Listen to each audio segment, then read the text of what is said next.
अरे तो पहले कैश था, 16 लाख रुपए कैश था हमारे घर में। 16 लाख रुपए कैश जल गए आपके? जी, 16 लाख रुपए कैश और हमारी वालदा और जो हमारी बहन की शादी के लिए जेवर रखा हुआ था वो 37 से 38 तोले के करीब सोना था और 16 लाख रुपए कैश था वो। और उसके अलावा जो हमारा थर्ड फ्लोर था उसमें जितने भी अप्लाइंसेस थे, चाहे आप फर्नीचर की बात करें या इलेक्ट्रिक अप्लाइंसेस की बात करें, वो सब बिल्कुल जल के तबाह हो चुका है। हमारा जो थर्ड फ्लोर और सेकंड फ्लोर का आधा पोर्शन वो जल के ख़त्म हो चुका है। रात को 12-12 बजे 1-1 बजे तक पूरा कमर्शियलाइजेशन चला हुआ है रेजिडेंशियल प्रेमाइसेस में, उसके खिलाफ कोई बोलने वाला नहीं है। यहाँ के लोकल लीडर्स जिनको सामने आकर के बोलना चाहिए था वो अभी तक गायब हैं। जब वोट मांगने का वक्त आता है तो वो वोट मांगने के लिए तो बिल्कुल आते हैं, लेकिन यहाँ पर कोई हमारे साथ सिंपैथी में कोई के इसके खिलाफ उन्होंने हमें कोई आश्वासन नहीं दिलाया कि इसके खिलाफ कोई विधिवत कार्रवाई की जाएगी। इसके खिलाफ जब तक कोई सख्त से सख्त कार्रवाई नहीं होगी तब तक ये कमर्शियलाइजेशन ऐसे ही होता रहेगा। और आज मेरे घर तक बात पहुंची है, कल किसी और के घर पे बात पहुंचेगी और इस बार अगर कोई कैजुअलिटी नहीं है तो ये श्योरिटी नहीं है कि अगली बार भी नहीं होगी।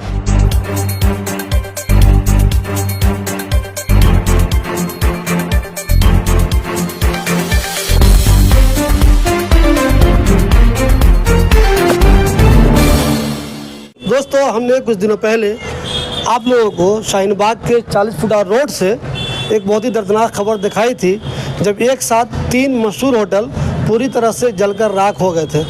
आप सब लोगों ने वो खबर देखी। बहुत ज़्यादा लोगों ने मुझे दुबई से, सऊदी अरब से फ़ोन किया, चूँकि एक तो शाहीन बाग अपने आप में बहुत मशहूर है, दूसरे उसका 40 फुटा रोड जो है वो बहुत ज़्यादा मशहूर हो चुका था।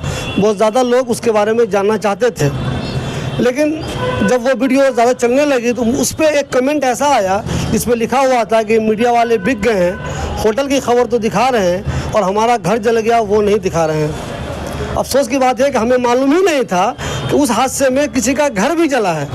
बल्कि मुझे क्या, जितने भी मीडिया वाले उस दिन नेशनल चैनल भी सारे के सारे यहाँ पे आए थे, किसी को ये पता ही नहीं चला कि उस हादसे में कोई घर भी जला है। तो जहाँ तक बिकने का सवाल है, मुझे कोई ख़रीद नहीं सकता, वो मेरी खबर जैसे होती है उससे आप सब लोगों को अंदाज़ा होगा। नहीं बिका हूँ इसलिए डंके की चोट पे सारी खबर करता हूँ। लेकिन मुझे अफसोस अपने आप पे इस बात का है कि काश उस दिन हम वो घर भी देख लिए होते जिसमें आग लगी थी और उनका बहुत ज़्यादा नुकसान हुआ था। हमारे साथ यहाँ पे ज़ुहैब हैं। ज़ुहैब का घर ठीक बिस्मिल्लाह होटल के पीछे है और दूसरा होटल जो ज़हरा है उसके भी ठीक पीछे, आप कह सकते हैं दोनों तरफ से। बिस्मिल्लाह होटल के पीछे घर इनका है और ज़हरा होटल के पीछे घर इनका है। इनका घर जो 4 फ्लोर का है, जिसमें से 3rd फ्लोर पे ये खुद रहते हैं, नीचे के 2 फ्लोर पे किराएदार रहते हैं। 3rd फ्लोर इनका बुरी तरह से जलकर राख हो गया, अच्छा खासा नुकसान हो गया। न सिर्फ इनका सामान जला बल्कि कीमती जेवर भी जलकर राख हो गए, लाखों रुपये के। उसके अलावा कैश भी अच्छी खासी रकम थी, वो भी जलकर राख हो गया। हमारे साथ ज़ुहैब है। ज़ुहैब, मुझे ये बताइए जी, उस दिन आज आपके घर तक कैसे पहुंच गए? उस दिन आग पहले तो ज़हरा रेस्टोरेंट में लगी थी, उसके बाद वो विदिन नो टाइम जायका तक पहुंची, फिर बिस्मिल्लाह रेस्टोरेंट में पहुंची। फिर इन्होंने बिस्मिल्लाह रेस्टोरेंट जो था उन्होंने ऊपर तिरपाल लगा रखी थी, वो जब तिरपाल आग की चपेट में आई उसके बाद वो खिड़की के थ्रू जो वेंटिलेशन के लिए हमने लगा रखी हैं उसके थ्रू हमारे घर में खुल गई। और मुझे ये बताइए, कभी आपको अंदाज़ा हुआ था जब शुरू में आग लगी थी, आपके घर वाले जो यहाँ थे, जी, आपकी बाजी, आपकी अम्मी जो भी रही है उस टाइम, जी जी, उनको कभी जब ये आग हल्की सी लगी तो अंदाज़ा हुआ था कि हमारे घर में भी आग आ जाएगी? अगर नहीं, ऐसा अंदाज़ा नहीं हो पाया क्योंकि वो काफ़ी जो है माइन्यूट कह सकते हैं आप, माइनर आग थी जिसको कंट्रोल में लाया जा सकता था। बट फॉर प्रिकॉशन हम सिर्फ सिलेंडर लेकर के बाहर निकले थे, लेकिन क्या कह सकते हैं इसको, वो आग बिल्कुल एकदम कंट्रोल में ना कर पाए और ना इन्होंने फायर ब्रिगेड को टाइम पर बुलाया गया। फायर ब्रिगेड को जब कॉल करी गई तो वो आई, लेकिन इन्होंने लेट कॉल किया और उनको लेट इस मैटर के बारे में रिपोर्ट किया गया। अगर मैं नुकसान की बात करूं तो आपके घर में क्या क्या नुकसान हुआ है? हमारे तो पहले कैश था, 16 लाख रुपए कैश था हमारे घर में। 16 लाख रुपए कैश जल गए आपके? जी, 16 लाख रुपए कैश और हमारी वालदा और जो हमारी बहन की शादी के लिए जेवर रखा हुआ था वो 37 से 38 तोले के करीब सोना था और 16 लाख रुपए कैश था वो। और उसके अलावा जो हमारा थर्ड फ्लोर था उसमें जितने भी अप्लाइंसेस थे, चाहे आप फर्नीचर की बात करें या इलेक्ट्रिक अप्लाइंसेस की बात करें, वो सब बिल्कुल जल के तबाह हो चुका है। हमारा जो थर्ड फ्लोर और सेकंड फ्लोर का आधा पोर्शन वो जल के ख़त्म हो चुका है। मुझे ये बताया, कैश इतना घर में क्यों रखे हुए थे आप? कैश वो दरअसल हम एक जगह का बयाना करने आ रहे थे और हमारी और मतलब रिलेटिव थे, उनका भी हमारे पास रखा हुआ था, उसका हम बयाना करने जा रहे थे, इस वजह से पैसे थे आपके जी पास? जी, इस वजह से वो कैश था। अच्छा, मुझे बताइए, इस आग के लिए आप किसको जिम्मेदार मानते हैं? बिजली वालों को मानते हैं जिनकी वजह से आग लग गई, या दूसरों की वजह से आपका घर जल गया? जिम्मेदार किसको मानते हैं आप? इसमें देखिए, ज़िम्मेदार कोई एक पर्टिकुलर आदमी को नहीं कर सकते आप होल्ड अप। इसमें होटल वाले भी ज़िम्मेदार हैं, और होटल वालों के ख़िलाफ़ जो एक्शन नहीं ले रहे हैं वो भी उतने ही ज़िम्मेदार हैं। इसमें पुलिस की तरफ से इनको ग्रीन फ्लैग मिला हुआ है कि आप पूरे रेजिडेंशियल एरिया को कमर्शलाइज़ कर दीजिए, मल्टी स्टोरे होटल चलाइए, और they are committing blatantly they are committing attempt to culpable homicide का ये केस है। इसमें कल्पेबल होमिसाइड का केस होकर के इनके खिलाफ जब तक कोई सख्त से सख्त कार्रवाई नहीं होगी तब तक ये कमर्शलाइजेशन ऐसे ही होता रहेगा। और आज मेरे घर तक बात पहुँची है, कल किसी और के घर पर बात पहुँचेगी, और इस बार अगर कोई कैजुअलिटी नहीं है तो ये श्योरिटी नहीं है कि अगली बार भी नहीं होगी। और ये आग ऐसा नहीं है कि ज़हरा होटल में पहली बार लगी हो, इससे पहले भी कई इंसिडेंट्स हो चुके हैं और वो भी रिपोर्ट किए जा चुके हैं। दिल्ली डिज़ास्टर मैनेजमेंट अथॉरिटी तक रिपोर्ट किए जा चुके हैं, लेकिन अभी तक उसके खिलाफ कोई कार्रवाई नहीं हुई है। FSSAI बिना विजिट करे हुए इनको लाइसेंसेस इशू कर देती है, और ये लोग यहाँ पर जो है ऐसे एनक्रोचमेंट भी करते हैं और ऐसे मल्टी लेवल रेस्टोरेंट भी चलाते हैं। देखिए, आमतौर पे जब मैं लोगों से बात करता हूँ, यहाँ जो बहुत सारे लोग आते हैं, वो ये कहते हैं कि रेजिडेंशियल इलाके में ऐसी होटल नहीं होनी चाहिए। मालूम चला नीचे वाले ग्राउंड फ्लोर पे आपने होटल रखा हुआ है, उसमें 10 सिलेंडर, 5 सिलेंडर, 20 सिलेंडर हो सकता है रखे, ऊपर लोग रहते हैं, ये किसी भी तरह से मुनासिब नहीं है। हमारी तरफ से देखिए, इससे पहले यहाँ पर तो अब फूड हब बनाने का पूरी कोशिश चल रही है। पहले लैंड माफिया से खतरा था, अब होटल माफिया और होटल यूनियन भी बन चुका है यहाँ पर।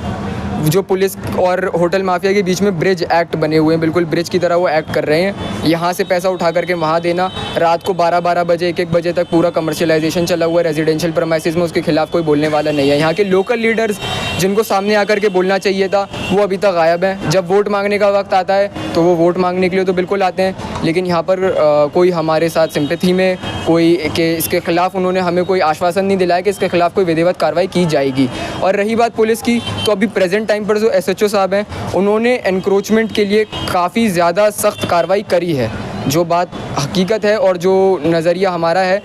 क्योंकि अगर हम उनको इन्फॉर्म करते हैं कि ऐसा इंक्रोचमेंट है तो वो आते हैं और इंक्रोचमेंट को हटवाया भी जाता है, लेकिन उसके खिलाफ कोई कॉन्क्रीट एक्शन नहीं लिया जा रहा है। तो आपने इस मामले में जब आपके घर इतना ज़्यादा नुकसान हो गया, आपने SHO साहब से बात की कि सर देखिए मेरा इतना नुकसान हो गया है, इसकी भरपाई भला कौन करेगा? इसमें मैंने कंप्लेंट शाहीन बाग थाने में ACP office, DCP office, home ministry तक इसकी कंप्लेंट हमने करी है, और इंशाल्लाह हमें पूरी उम्मीद है पुलिस से कि इसमें सख्त से सख्त कार्रवाई होगी। जो इसके ना सिर्फ जो होटल चला रहे हैं बल्कि जो ओनर हैं जिन्होंने सिर्फ रेंट लेने के पर्पज़ से पूरे जो गली मोहल्ले वाले उनकी जान को ख़तरा बना रखा है, उनके खिलाफ भी सख्त से सख्त कार्रवाई की हम डिमांड करते हैं, और उनके खिलाफ भी 308 के जो है मुकदमा कायम होना चाहिए अटेम्प्ट टू कल्पेबल होमिसाइड में। तो पार्टिकुलरली आपने किनके खिलाफ मुकदमा किया है, किनके खिलाफ एक्शन चाहते हैं, और उनसे मुआवजा आप किस तरह का चाहते हैं? देखिए, इसमें मुआवजा जो है वो सेकेंडरी चीज़ है। हम पहली चीज़ जो चाहते हैं वो चाहते हैं कि ये आइंदा ऐसी चीज़ ना हो। टू प्रिवेंट दिस हमने अपनी कंप्लेंट दी थी। कंप्लेंट में हमने किसी भी तरीके से मुआवजे की डिमांड नहीं करी है, सिर्फ हम ये चाहते हैं कि इसको रोका जाए। अब यहाँ पर धड़ल्ले से कंस्ट्रक्शन का जो रिपेयर का वर्क है वो तीनों होटल में फिर से शुरू हो चुका है। रात को 10-10 बजे तक रिपेयर का काम चल रहा है। पुलिस रोकने वाली नहीं है, टोकने वाली नहीं है, हमने कंप्लेन कर चुकी है, लेकिन अभी भी रिपेयर का काम चल रहा है। Matter is under investigation. जो भी इसमें कल्प्रिट पाया जाएगा, मुझे आश्वासन दिलाया गया है, जो इन्वेस्टिगेशन ऑफिसर हैं अक्षय साहब, उनका आश्वासन है कि इसमें जो सख्त से सख्त कार्रवाई बनेगी वो करेंगे, और मुझे पूरी उम्मीद है कि वो बिल्कुल करेंगे। देखिए, आग के बारे में या जो कुदरती आफात होते हैं उनके बारे में कहा जाता है कि किस्मत है आपकी, आग यहाँ आपके घर में आनी थी तो आ गई, तो इसके लिए आपको क्यों लगता है कि दूसरे लोग जिम्मेदार हैं उसके लिए? अब देखिए, इसमें तो अगर आप 48-39 डिग्री टेम्परेचर में हाई टेंशन की यहाँ से लाइन जा रही है, 1 लाख से ज़्यादा वोल्ट है इसका, 1 लाख से ऊपर वोल्टेज है इसका। अगर यहाँ से आप जो है दोपहर में 1 बजे धूप पीक पर रहती है, 48-39 डिग्री टेम्परेचर में आप नीचे से भट्टी सुलगाएंगे, तो ये तो कोई भी बता सकता है कि शॉर्ट सर्किट होना ही है, तार को जलना ही है, MCB को फूकना ही है। वहाँ से माइनर आग शुरू हुई, माइनर इनकन्वीनियंस थी, तो उसको कंट्रोल करने के लिए इंतज़ाम क्यों नहीं करा गया? जो फायर एक्सटिंग्विशर ये लोग सोशल मीडिया पर चमकाए जा रहे हैं कि फायर एक्सटिंग्विशर का पूरा इंतजाम थे, वो बिल्कुल झूठ है। आग लगने के बाद यहाँ पर फायर एक्सटिंग्विशर लाए गए हैं। आग लगते टाइम सिर्फ यहाँ पे 1 या 2 फायर एक्सटिंग्विशर थे, जबकि 4 फ्लोर पर मल्टी लेवल रेस्टोरेंट चला रहे हैं। पूरी तरीके से इंतज़ाम होने चाहिए थे, पूरी तरीके से कोई इंतज़ाम नहीं थे, और फिर भी इनको लाइसेंस बनवा करके दिया गया है। हम सुप्रीम कोर्ट तक PIL फाइल करेंगे और इस कमर्शलाइजेशन को रोकेंगे। हम किसी एक होटल वाले के ख़िलाफ़ नहीं हैं, लेकिन मेरा मानना ये है, जो मैं रोज़ाना कई सालों से देख रहा हूँ, 40 फुटा रोड पे होटल बहुत ज़्यादा हो गई है। ठीक है, होटल ज़रूरी है, खाने पीने की चीज़ें होनी चाहिए, लेकिन इसका मतलब ये नहीं है कि कानून को धज्जियाँ उड़ाते हुए कानून को बिल्कुल आप उस पर नज़रअंदाज कर दें पूरी तरह से कानून को, और जैसे मर्जी वैसे होटल चलाएं। एक तो सारे होटल वाले ने इंक्रोचमेंट कर रखा है, ट्रैफिक डिस्टर्ब होता है, और कभी कभी ऐसे हादसे जब हो जाते हैं तो सोचिए कितना नुकसान हो जाता है। मैं ये नहीं कह रहा हूँ कि किसी होटल वाले की वजह से ही ये हादसा हो गया, लेकिन आग लगी, आग बाद में फिर होटल में गई, होटल से दूसरे होटल में गई, तीसरे होटल में गई, और जो यहाँ पर रेजिडेंशियल इलाका था उसमें भी आग लगी।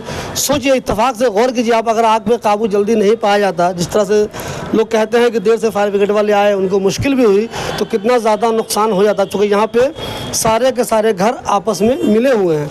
इनका तीसरा फ्लोर था, और ये जो मैं आपको दिखा दूँ, ये पीछे ये होटल जो है, ये वाली ये बिस्मिल्लाह होटल है, ये रोड है शाहीन बाग का। ये वाली रोड जो पीछे वो वाली रोड है जहाँ पे शाहीन बाग का प्रोटेस्ट हुआ करता था। 13A बोलते हैं उसको, सरिता विहार रोड कहलाती है वो। ये है 40 फुटा रोड। अगर आपको मैं रोशनी इधर दिखाइए, ये रोशनी देख लीजिए, वहाँ पे ये होटल अभी भी खुली हुई आपको दिख रही होगी। मैं एक छत पर से ये प्रोग्राम कर रहा हूँ, नीचे बहुत सारी होटल है। दिन ब दिन मैं आपको पहले भी कह चुका हूँ कि यहाँ पे सारी अच्छी चीज़ें बंद हो रही हैं और सिर्फ होटल खुल रही है। दवा की दुकान बंद हो गई, लोगों ने अपनी पार्किंग तक बंद कर दी। उनको लगा जब आमदनी हो रही है तो अपना घर तोड़ के उसमें होटल बना रहे हैं। ठीक है, होटल बनाइए, खाने का इंतज़ाम कीजिए, जामा मस्जिद को आप हरा दीजिए, जाकिर नगर के होटल के मामले में हरा दीजिए, लेकिन इसके लिए सबसे ज़रूरी है कि हर हाल में कानून की पैरवी करनी होगी। आपको कानून को आपको मानना होगा। ऐसा नहीं है कि जैसे तैसे चाहें आप होटल करें, लाखों रुपया कमाएं और दूसरों को तकलीफ़ दें। आज आग लगी है, कितने लोगों का नुकसान हो गया, खुद होटल वालों का नुकसान हुआ। 3 होटल बुरी तरह जल के राख हो गई। तीनों होटल महंगी होटल थी, अच्छा खासा बना हुआ था, उसका इंटीरियर बहुत अच्छा खासा था।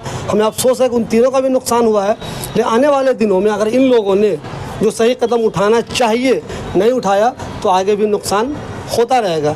ज़ोहैब खुद भी कह रहे हैं कि मुझे ये लालच नहीं है कि मुझे कंपनसेशन मिल जाए, लेकिन आने वाले दिनों में ऐसी चीज़ें नहीं हो, इस पर सख्त से सख्त कार्रवाई होनी चाहिए।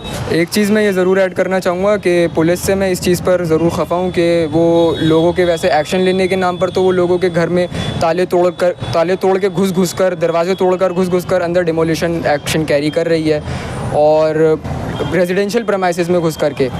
तो अगर कमर्शियल एक्टिविटी यहाँ चल रही है तो यहाँ पर भी बनता है कि अगर यहाँ पर बेशक उनके लिए सोर्स ऑफ इनकम है ये बात तो it is clear, it is crystal clear, लेकिन इसके ख़िलाफ़ भी एक्शन बनता है ताकि to prevent any further fatal incident.